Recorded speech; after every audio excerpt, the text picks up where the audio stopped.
The first light of dawn creeps over a landscape untouched by civilization. The air is cold and heavy with mist, rolling like a slow tide through the valleys, where shadows of ancient beasts still move. The world is young, raw, and unclaimed, a place where life has no comfort, only purpose. Every heartbeat, every breath, every step taken across this earth is a negotiation with death. 1,000,000 years ago, humanity was still learning what it meant to exist. We were not yet masters of the world, not yet the architects of stone or fire, but fragile beings fighting for a tomorrow we could not imagine. Our ancestors woke not to routines or dreams, they woke to survive. The morning begins with silence, broken only by the distant call of something hunting beyond the hills. Smoke drifts faintly from a dying campfire where a small tribe of early humans huddle for warmth beneath the twisted remains of ancient trees. Their bodies, wrapped in animal hides, are lean and scarred, shaped by hunger and hardship. A woman stirs first. Her name is lost to time, but her story is written in every one of us. She moves quietly, careful not to wake the others. Her child sleeps beside her, clutching a carved bone pendant that glows faintly in the soft light. To her, that charm means hope. To us, it is evidence of thought, of belief, of the very first flicker of something divine stirring in the human mind. She steps outside into the pale morning. The wind bites against her face. Across the clearing she sees the men preparing their spears, sharpening flint, testing sinew bindings. They do not speak much. Their language is simple, grunts, gestures, looks. But in their silence, there is a rhythm, a unity born of countless shared dangers. In the distance, herds of giant beasts move like shadows against the horizon. Mammoths, aurochs, and wild horses that roam freely across endless plains. Hunting them is both life and death. One wrong move means starvation. One successful hunt means another week of survival. Fire crackles. The tribe gathers. The elders, their hair matted and gray, murmur low chants to the ancestors, to the spirits of the hunt, the ones who had not returned from yesterday's sunrise. Each face carries the same expression, fear disguised as determination. They know what this day means. The land offers nothing freely. Every meal is earned in blood. The leader stands. He is tall, his skin darkened by the sun, his eyes deep with resolve. In his hand, a spear tipped with obsidian glints in the morning light. He looks toward the open plain and then toward the sky, to the sun that rises without pity, without warmth, as if watching the world's ancient struggle unfold below. A single gesture, and the hunters begin their march. Bare feet press into the cold earth, leaving prints that will vanish long before nightfall. Each one knows that not all of them may return. The woman watches them go. Her heart pounds with the rhythm of distant drums that do not exist yet, but will one day echo in the hearts of every descendant who remembers what it means to fight for life. The day unfolds slowly. Heat rises. The mist burns away, revealing a world alive with movement. Vast herds graze near watering holes. Flocks of birds scatter across the sky, chased by the shadows of giant eagles. And somewhere nearby, unseen but always close, predators wait. Lions, leopards, and hyenas, their eyes glinting through the tall grass. For the hunters, every movement matters. They whisper through gestures. They track a wounded antelope, reading the language of broken twigs and disturbed soil. It is an art passed down, not by words, but by watching, by surviving. Hours pass. Sweat mixes with dust. Muscles ache. The prey leads them farther than expected, toward rocky highlands where danger multiplies. One of the younger hunters stumbles, his breathing heavy. The leader raises his hand, signaling silence. Ahead, through the shimmering air, they see it, the antelope, limping near the edge of a cliff. But the hunt is not simple. Between them and the prey, a lion crouches low in the grass. Its golden mane ripples in the wind. It has seen them too. For a moment, time freezes. Both species, predator and man, locked in the same ancient stare, the same hunger, the same will to survive. Then chaos. The lion charges, muscles coiled like springs. The humans scatter, shouting, throwing spears. One strikes the lion's shoulder, not deep enough to kill, but enough to enrage. The beast roars, the sound shaking the air like thunder. The leader stands firm. He grips his spear, waits, and as the lion leaps, he drives the flint point upward into its chest. The impact sends both crashing to the ground. Dust rises. The others rush forward, striking, shouting, until the lion lies still. Blood darkens the earth. Silence returns, heavy and sacred. The leader gasps for air, his arm torn, his body trembling.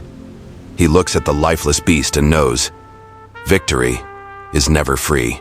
They do not celebrate. They do not cheer. They stand in quiet awe, surrounded by the smell of death and dust. The lion was a rival, a god of the wild, and killing it feels both triumphant and tragic. The tribe will eat, yes, but they will also remember. Every life taken feeds another. The balance of the world remains. When they return to the camp at dusk, the sun is low, painting the sky in burning reds. The woman sees them coming, her heart leaping with relief and grief all at once. She counts the faces. One is missing, a young hunter who will not see another dawn. His spear is carried back in silence. That night the fire burns bright. Sparks drift upward into the stars, and for the first time one of the children looks at them not just as lights, but as eyes, perhaps the souls of those who had fallen, watching from above. A simple thought, but monumental. The birth of wonder, the beginning of belief. Around the fire, they eat slowly. They share stories in gestures and murmurs. The woman hums a tune, rhythmic and soft, the first music perhaps ever made. It carries through the night, through the dark forest, through the echo of distant howls. And somewhere deep inside, beneath fear and exhaustion, the spark of humanity burns. Tomorrow the struggle will begin again. Tomorrow they will rise to fight once more. For in this world, survival is the only truth. And every sunrise means another battle to live. The morning after the lion's death begins not with celebration, but with silence. The tribe moves slowly, the weight of yesterday pressing down like the heavy sky. They have survived the night, but the cost of survival lingers in every glance, every breath. The fire still burns low, whispering softly beneath the sheltering stones. Around it, faces flicker in and out of the glow, eyes reflecting both fear and understanding. The elder, her back bent with age, stirs the coals with a charred stick. Sparks leap and fade into the cold air. She watches them disappear and murmurs to herself. Sounds not quite words, not quite music. It is memory being born, a ritual unspoken, yet ancient. They have seen what no human before them could fully grasp. That life is fragile, that death is not the end, but the rhythm of existence. The fallen hunter's spear lies beside the fire, untouched. It is more than wood and stone now. It is symbol, story, and sorrow. The leader sits apart, his arm wrapped in rough animal sinew, the wound from the lion deep but clean. His eyes remain fixed on the horizon, where the sun begins to rise once more, golden, merciless, eternal. Every dawn reminds him that the world will not wait. The hunger will return, and so must they. But something is different this morning. Something has shifted. The fire that crackles before them is not just warmth, it is a mystery. Alive, hungry, beautiful. They've learned that if they feed it, it lives. If they neglect it, it dies. Fire is like them. It needs care, balance, and respect. And perhaps in this understanding, humanity takes another step forward. The woman, the one who sang the night before, kneels beside the flames and adds a piece of dry bark. She watches how it catches, how the orange light dances up the wood's grain, and her reflection wavers in the glow. In that moment, she realizes that fire listens. It breathes. It consumes. It answers. A child reaches out too close, and she gently pulls him back. Hot, she murmurs, not in language but in sound and warning. The child repeats the noise. A sound becomes meaning. Meaning becomes word. From the smallest spark, the first lessons are born. The day unfolds slowly, heavy with the rhythm of life. The hunters prepare again, not to chase the herds today, but to watch them. They've begun to understand the ways of prey, the tracks they leave, the seasons they follow, the water they seek. Knowledge becomes survival. They move silently along the ridge overlooking the valley. Below, herds of grazing antelope stretch across the golden grasslands, shimmering in the sunlight. But beyond them, darker shapes move, predators, dozens of them. Lions, hyenas, and something even larger, a shadow among shadows. The beasts of this world are titans, saber-toothed cats, whose roars echo through the canyons like thunder. The hunters study from afar. They have learned patience, the art of watching before acting. Their tools are still crude, their bodies vulnerable, but their minds are evolving faster than the world around them. They see patterns, the weak, the strong, the timing of movement. They are no longer reacting to the world.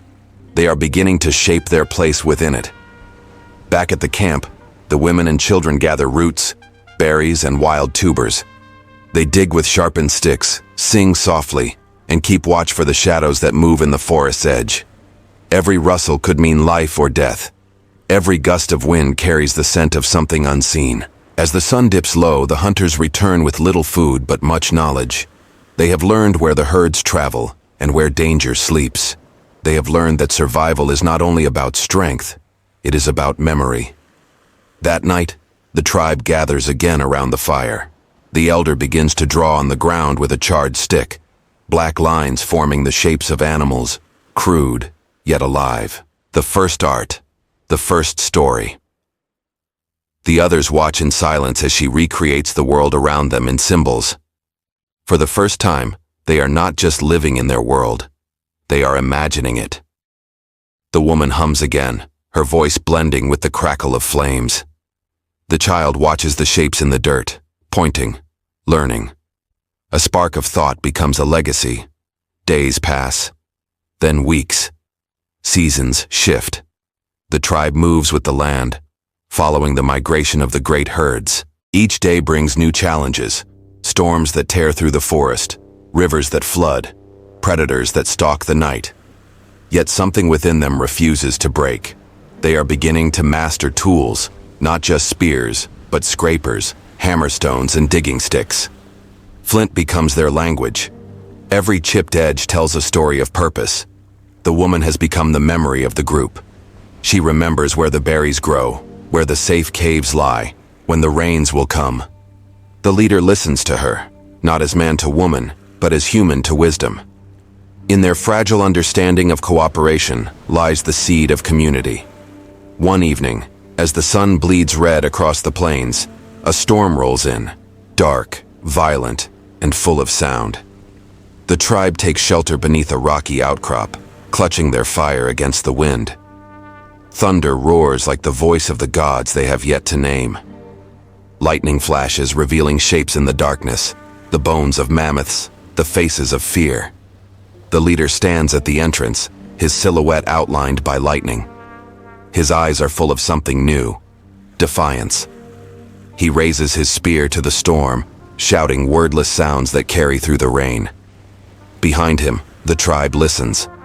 For the first time, they see courage, not as instinct, but as symbol. One person's bravery becomes everyone's hope. When the storm passes, the world smells new, wet earth, fresh air, the silence after chaos. The tribe emerges to see that their fire still burns, though small and fragile. The elder kneels beside it, protecting it with her hands. "Live," she whispers, again, not a word, but a wish. And so it does. The next day, the sky is clear. The world glistens with dew. The hunters, guided by the lessons of the storm, set out once more. They track the great herds to the edge of a ravine where water pools in a deep basin. The prey gathers there, hundreds of them, unaware of the danger above. The leader signals. The tribe moves into position. They've learned to hunt not as individuals, but as one mind. Spears ready, hearts pounding. The first strikes are clumsy, but effective. One beast falls, then another. The air fills with shouts, dust, and triumph. When it's done, they stand over their kill, breathing hard, blood on their hands, eyes shining with something fierce and alive. For the first time, they have taken life not by chance, but by design. That night, they eat until full. The fire roars high, painting the cliffs with gold. The elder draws again. This time, not beasts, but people. A circle of hunters around their prey. The woman hums a deeper tune now, rhythmic like a heartbeat. The child claps, mimicking the rhythm. The tribe joins in. And beneath the stars of that ancient night, the first echoes of celebration are born. They have not conquered the world, not yet, but they have begun to understand it. The world is still wild, cruel, and vast beyond imagination. But for the first time in a million years, humans are no longer simply surviving. They are beginning to live. The land breathes beneath a new sky. Weeks have passed since the great hunt, and the valley has changed. The tall grass bends in the wind like an endless ocean, hiding both promise and danger. Rain has carved new paths through the hills. Trees stand stripped from storms, their roots exposed like scars upon the earth. And within this shifting world, something greater than hunger begins to stir. Awareness. The tribe moves slower now, not because of weakness, but because they have learned caution. They have seen what the land gives and what it takes away. Each sound, each scent, carries meaning. The crack of a twig might be the whisper of prey or the warning of a predator. The call of a bird might signal water or death.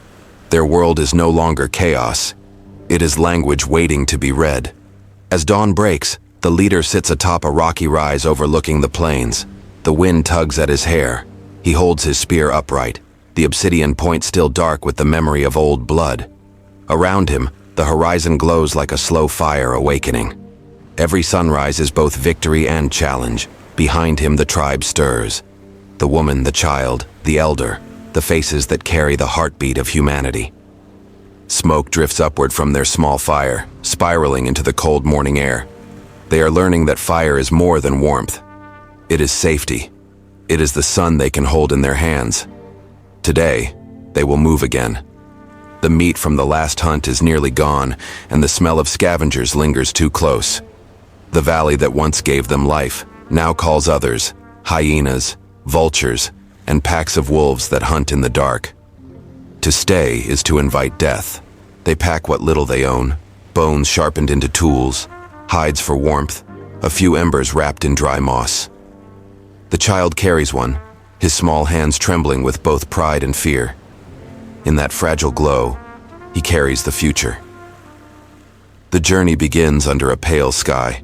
The sun climbs slow, casting long shadows across the open land. Their feet move in rhythm, steady and quiet, guided by the elder's memory of water. For hours there is only silence, the sound of breath, of footsteps, of time itself. At noon, they find what they seek. A stream trickles from the rocks, cool and clear. They drink, they rest, they watch. The woman scans the horizon. Something in her eyes changes.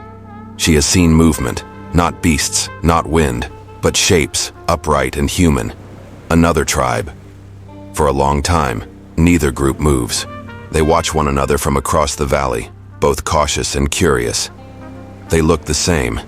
Same height, same faces hardened by the sun, yet different in the small ways that matter. The new tribe carries different tools, darker stones, longer spears. They have markings on their bodies, ash mixed with blood. The leader grips his weapon, his jaw tight. He knows what this means. The world may be wide, but food is not. Every other human is both mirror and threat. The elder places a hand on his arm. Her eyes, clouded by age, see something beyond fear, understanding. These others are not beasts, they are kin. The same fire burns in their eyes, but fear is stronger than wisdom in a world where survival is everything. A sudden movement, a shout, a rock thrown. The spell breaks. The two tribes scatter, vanishing into the tall grass like ghosts. The woman clutches the child close. The leader stays behind, spear raised, listening. There is no chase, no battle, not yet. Only tension, the first tremor of what will one day become war. That night, The tribe camps within a shallow cave. The walls are dark and wet, the floor littered with the bones of old meals. They light their fire in the center, the flames flickering across the stone.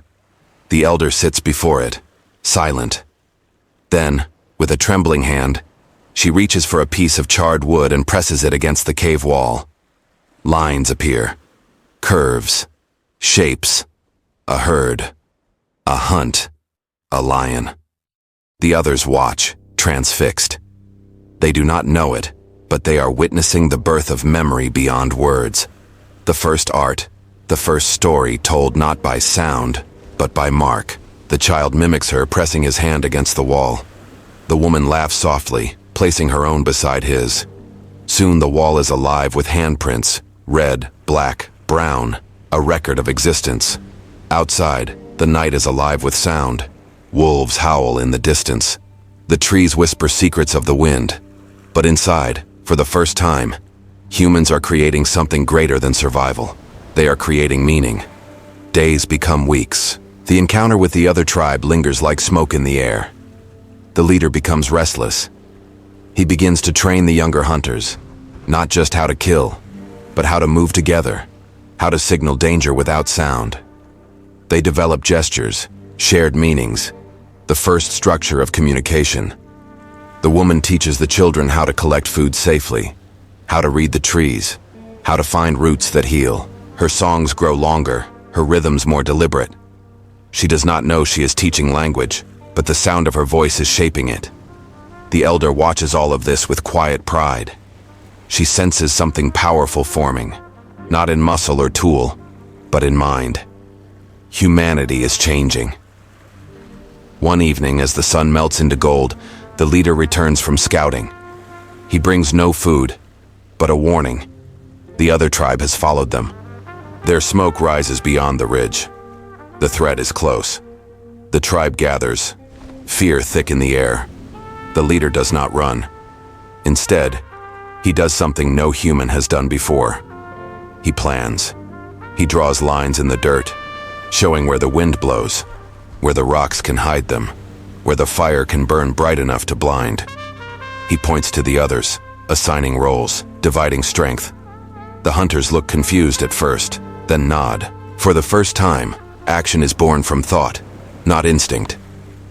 Night falls. The rival tribe approaches. Shadows against the moonlit plain.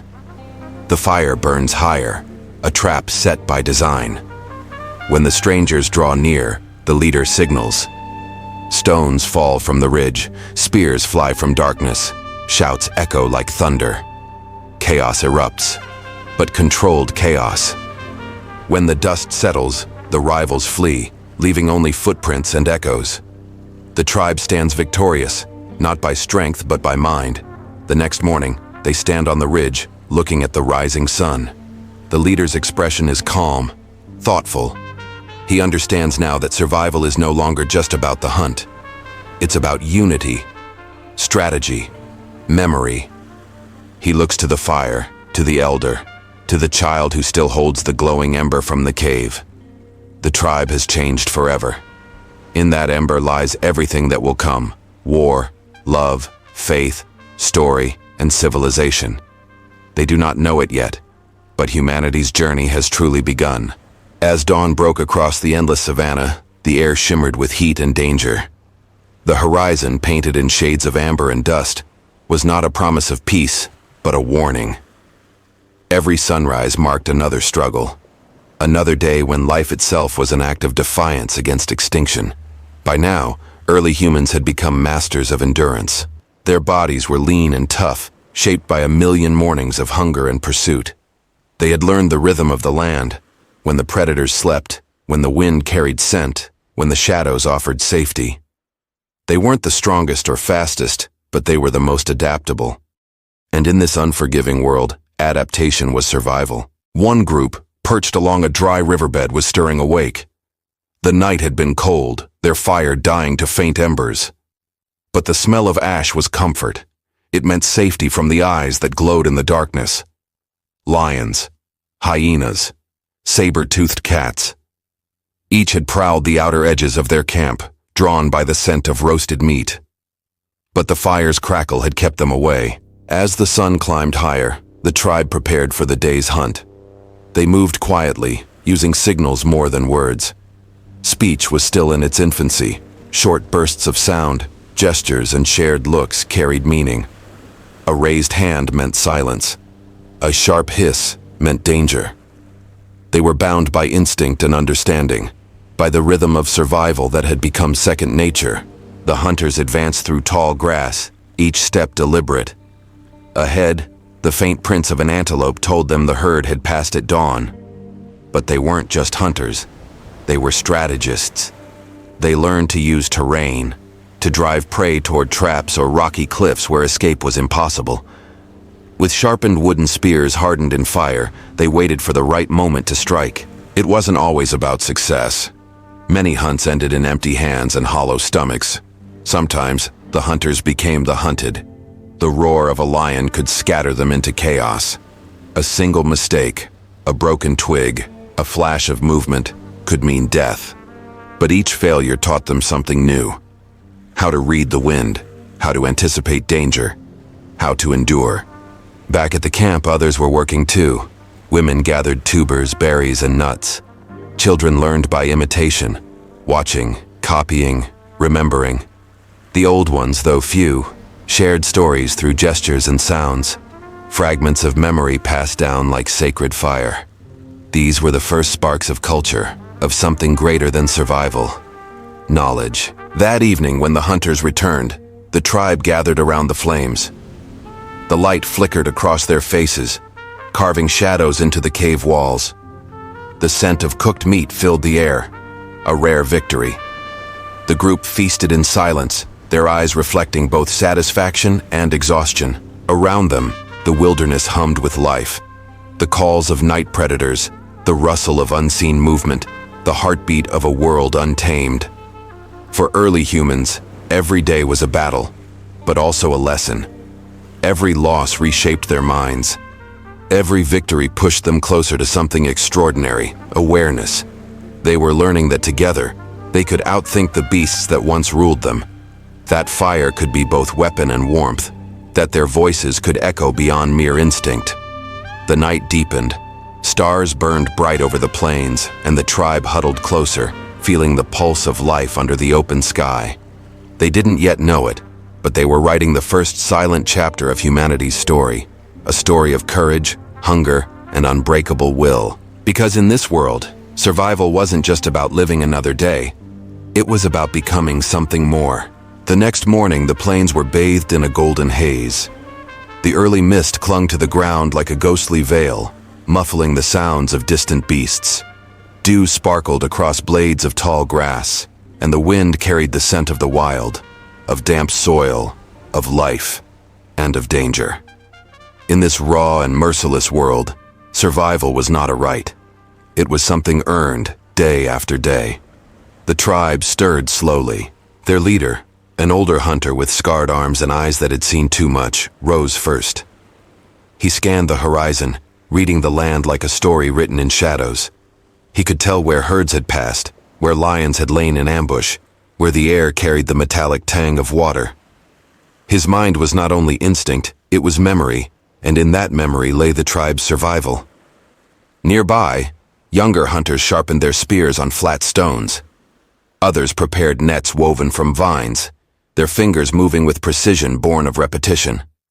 Hunting was no longer a matter of chance. It was becoming an art of coordination. Each member knew their role, each movement part of a greater design. This was the dawn of cooperation, the silent revolution that would one day define humanity. As the sun rose higher, the hunters spread out in formation. They no longer chased prey blindly across open plains. Instead, they used tactics. 2 hunters circled from the east to drive the herd, while others lay hidden in the grass near a narrow gorge. A cry rang out, a signal, and chaos erupted. Gazelles bolted in panic, dust rising in thick clouds. Spears flew. One struck true, piercing through the shoulder of a young gazelle. The hunters swarmed, finishing the kill with shouts of triumph. But even in their celebration, there was discipline. The kill was not one man's, it was the group's. Each person had played a role, and each would share in the reward. Back at camp, the success rippled through the group. The fire burned brighter that night. The smell of roasted meat filled the air, mingling with the sound of crackling embers and quiet laughter. Around the flames, the hunters gestured and mimicked their movements from the day, reliving the hunt. The children watched in awe, learning not just how to throw a spear, but how to think as one. This was more than a hunt. It was communication. It was storytelling.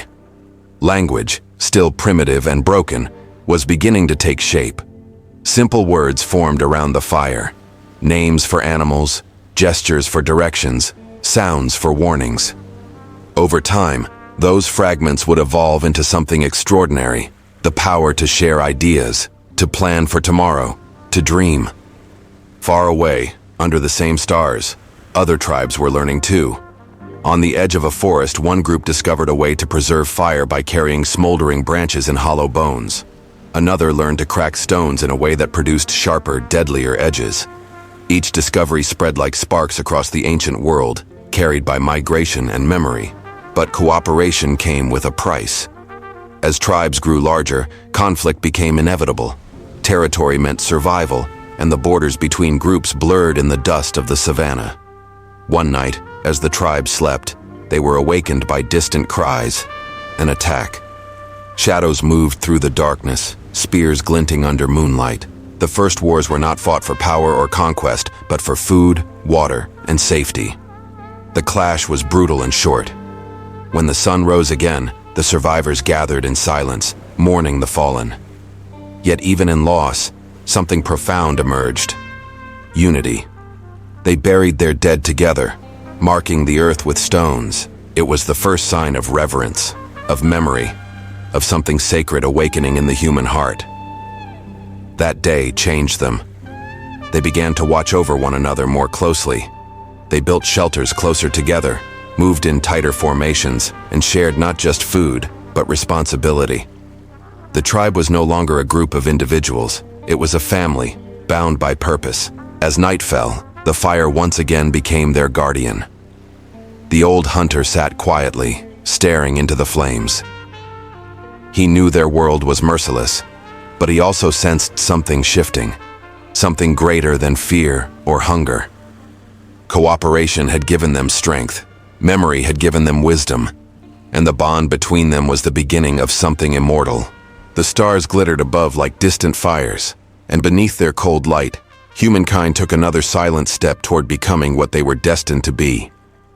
Every sunrise was still a battle to live, but now they were fighting together. The wind howled through the valley that night, a haunting low moan that echoed against the ancient cliffs.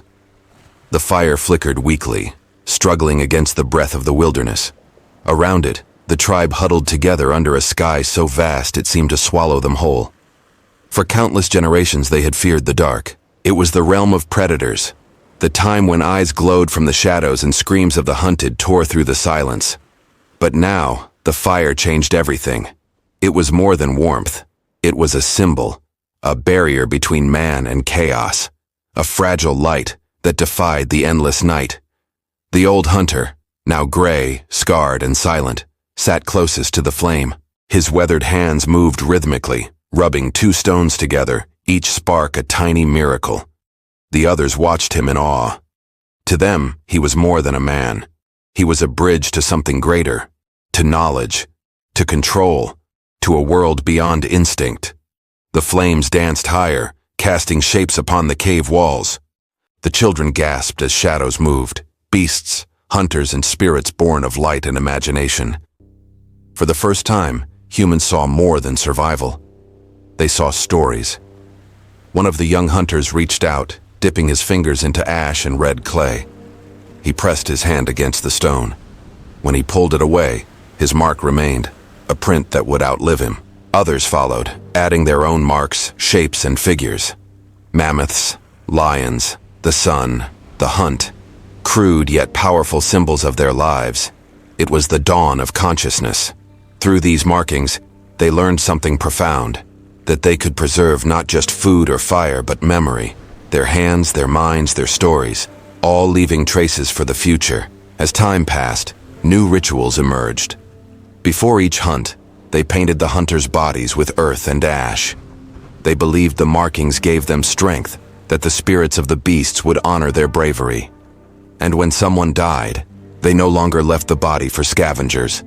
They buried their dead beneath stones with tools and food beside them, as if believing the journey continued elsewhere. Something invisible was awakening inside them, the first whispers of soul and meaning. The tribe began to look at the stars differently. What were those glittering lights above? Were they eyes watching them? Fires of gods? The reflections of their ancestors? No one knew. But they felt something. A deep, wordless connection to the universe. Every sound, every shadow, every gust of wind carried significance. The world was alive, and they were a part of it. Seasons changed, storms came and went. Children grew into hunters, and hunters grew into elders. But the tribe endured, and with every generation their minds grew sharper, their hearts deeper, their understanding greater. They learned to anticipate the migration of animals, to follow the rhythms of nature rather than fight them. They discovered new tools, sharper, lighter, deadlier. They began shaping stones into axes and knives, carving wood into spears that could pierce even the thick hide of a bison. But perhaps the most remarkable evolution was unseen. It was in their minds. They were beginning to plan beyond the present moment. They could imagine tomorrow. They could remember yesterday. In a small corner of their cave, two children listened to the elders' stories, tales of giant beasts, of the sky fire that once fell to earth, of the rivers that roared like gods. Their eyes glowed with wonder. In their imagination, they saw worlds their parents could not. They were the first dreamers. One night, after a successful hunt, the tribe gathered around the fire. The flames painted their faces gold as the old hunter spoke softly, his words broken but meaningful. He spoke of courage, of loss, of how the sun always rose no matter how dark the night became. And in that moment, beneath the infinite stars, they were no longer just surviving. They were living. Their thoughts, their fears, their hopes, all became part of something greater. They were no longer animals bound by instinct. They had crossed an invisible line into awareness, into meaning, into humanity.